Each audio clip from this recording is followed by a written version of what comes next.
Hello et bienvenue à toi dans ce tuto vidéo où je vais t'expliquer comment t'actualiser auprès de France Travail, Pôle emploi, lorsque tu es en micro-entreprise. Si tu ne me connais pas, moi c'est Florian, j'ai créé la Micro by Flo qui est un média qui t'explique tout ce que tu dois savoir sur la micro-entreprise ou auto-entreprise, c'est la même chose. Bon allez, c'est parti. La première chose à faire, c'est d'aller sur le site bien sûr de France Travail et tu vas cliquer ici sur s'actualiser. Tu arrives ici où il te demande la période d'actualisation, donc moi je te recommande de t'actualiser au début du mois. Donc, par exemple, là, il y a marqué 28 octobre au 15 novembre.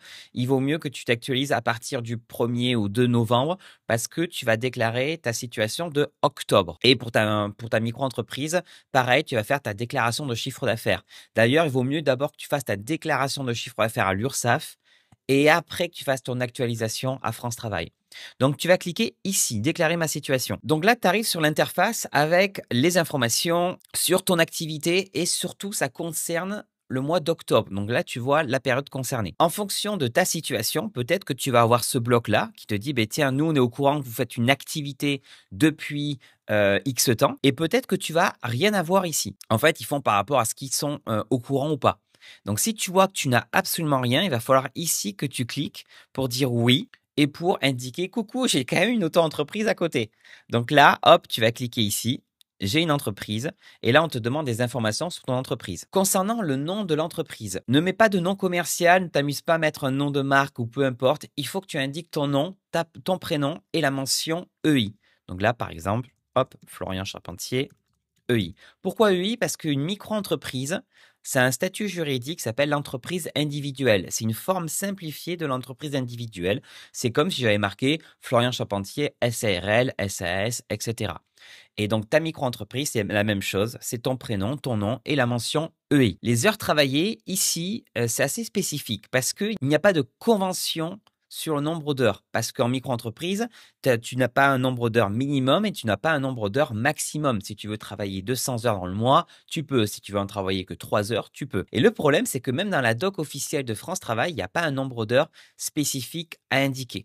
Il te demande d'être le plus proche de ta situation. Mais j'ai demandé à ma communauté et le chiffre qui revient le plus souvent, c'est 151 heures.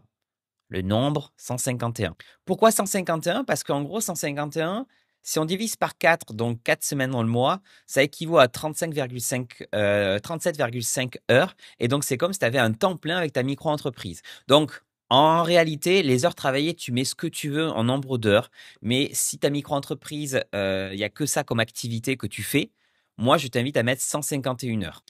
Par contre, ce qui va être important, c'est ici le montant total de la rémunération. Alors là, ça va être très important. Déjà, on va commencer par ceux qui sont en déclaration trimestrielle, c'est-à-dire qui déclarent à l'URSSAF tous les 3 mois, tous les trimestres, le chiffre d'affaires. Là, tu ne remplis pas. Tu ne remplis pas, c'est facultatif et période d'activité sur le mois, ça on va le voir après. Mais si tu es en déclaration trimestrielle à l'URSSAF, tu ne remplis pas cette partie-là. Si tu es en déclaration mensuelle, donc tu déclares ton chiffre d'affaires à l'URSSAF tous les mois, tu vas indiquer le chiffre d'affaires que tu as réalisé en octobre. Normalement, ça doit correspondre au même montant que tu as déclaré même à l'URSSAF juste avant, qui concerne le mois d'octobre.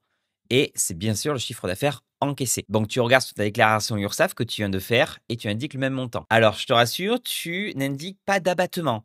Tu ne fais pas d'abattement. Par exemple, imaginons que tu es en prestation de service commercial et que tu as fait 1000 euros, que tu as déclaré à l'URSSAF 1000 euros, mais tu n'enlèves pas 50%, tu n'enlèves pas 71%, tu n'enlèves pas 34%. Tu indiques le même chiffre que tu indiques à l'URSSAF. Donc, par exemple, je sais pas, là, par exemple, 3337. Après, on te demande la période d'activité sur le mois. Normalement, en principe, là, alors, tu n'es pas obligé de le répondre si tu veux. Ça reste facultatif, mais si tu as créé ta micro-entreprise au cours du mois dernier, là, tu vas mettre le jour précis. Mais sinon, si ça fait plusieurs mois déjà que tu as ta micro-entreprise, tu ne touches pas ici. Et là, tu vas faire valider. Une fois que tu as validé, tu devrais avoir ça avec tes informations. Et si par exemple, tu as une activité salariée à côté, à temps partiel, normalement, tu devrais aussi ajouter le nombre d'activités en fonction de ta situation. Donc là, la simulation, la personne à qui je suis en train de faire la simulation avait 124 heures et 3339 euros. Donc là, dès que c'est bon, tu fais valider et continuer. Là, dans l'étape 2, on te demande situation particulière pour le mois d'octobre. Est-ce que tu as été en formation? Est-ce que tu as été en arrêt maladie ou congé maternité? Donc là, je marque non, je marque non. pension d'invalidité, je marque non. Et là, tu peux faire valider et continuer. Là, tu arrives sur la partie validation. Donc, on te demande de bien vérifier tous les ensembles des activités que tu as fait, ta situation particulière, donc pas eu de formation, etc. Et surtout, là, très important, souhaitez-vous rester inscrite à France Travail? J'imagine que tu vas dire oui pour continuer à bénéficier des indemnités de France Travail. Et là, tu fais valider mon actualisation. Une fois que c'est fait, tu arrives sur la confirmation de l'actualisation. Donc là, normalement, tu vas recevoir un email qui vont te dire, ben tiens, c'est un récépissé de justificatif d'actualisation. Tu peux l'imprimer si tu veux. T'indique quand est-ce que tu vas recevoir ton versement de France Travail. Et c'est pas fini. Il va falloir après que tu justifies ton chiffre d'affaires.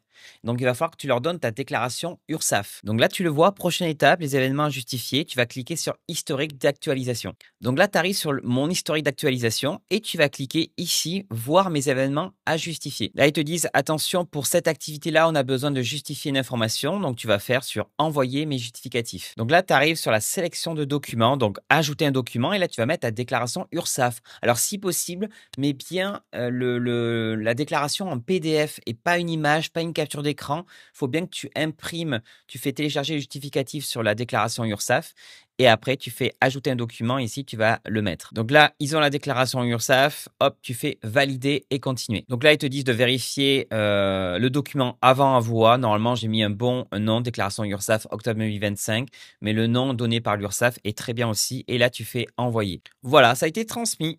Et c'est tout, tu as juste à attendre maintenant de recevoir ton indemnisation. Alors vérifie quand même, peut-être de temps en temps, parce que peut-être qu'ils vont te dire c'est illisible, il y a un problème, etc. Voilà concernant le tuto sur l'actualisation France Travail. Si tu veux d'autres tutos comme ça, je te mets une playlist avec tous les autres tutos sur la micro-entreprise. Et voilà, merci d'avoir suivi ce tuto jusqu'au bout. Partage-le, mets-moi un petit commentaire et je te dis à très bientôt pour un nouveau tuto sur la micro. Salut, ciao!